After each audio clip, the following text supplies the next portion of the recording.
Tuesday in 1876, the first speech is transmitted over a telephone system when inventor Alexander Graham Bell summons his assistant in another room by saying, "Mr. Watson, come here, I want you." Bell had received a comprehensive telephone patent just 3 days before.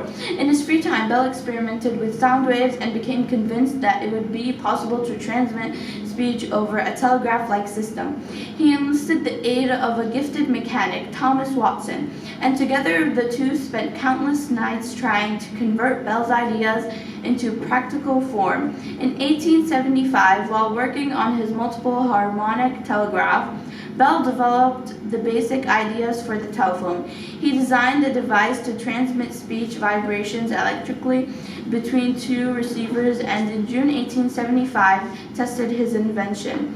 No intelligible words were transmitted, but sounds resembling human speech were heard at the receiving end. Happy birthday to Helena Gill, Fiona Janakarama, Aiden Schroeder, and Jian Song. After school tutoring room 9:05, 2:45 to 3:45 p.m. Parents conferences 5 to 8 p.m. Thank you.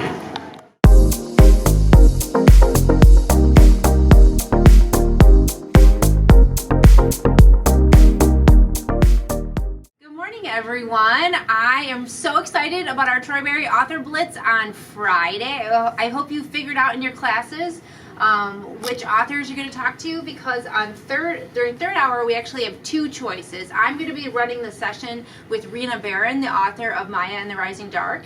And then fourth hour, since we're in early school, we'll be able to get to hear from Laura Martin. But if somehow your teacher can run it so that you can get to the 12:30 session, you certainly can join that one, and I'm going to be running that one with Lorian Lawrence.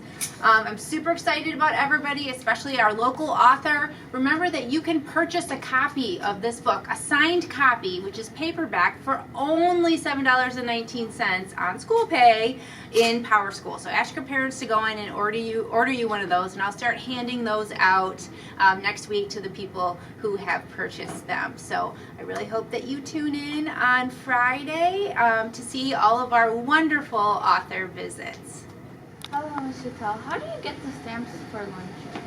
So if you want to come to the Media Center during lunch, before school or during first and second hour, you can come on down to the Media Center, and we have a clipboard over here. So make sure you sign in your name, which lunch you come, and then your purpose, which is just to hang out or read or work on a project. And then you're going to stamp your hand. Now I have two stamps here in case we're busy, and people are trying to get their hand stamped at the same time. So this stamp, just basically, you go like that, and there it is on your hand. This one, you get the ink, and then you stamp it on your hand. So either one works. And then when you come into the Media Center, you sign in with your time, just so I know that you arrived here at the Media Center. And Mr. Morse also said that you need to show him the stamp on your hand before you're allowed to leave the cafeteria at lunchtime. So I hope to see you guys at lunch following the new rules. Thank you. Cloudy skies early will become partly cloudy later in the day. High near 40 degrees, wind southwest at 5 to 10 miles per hour.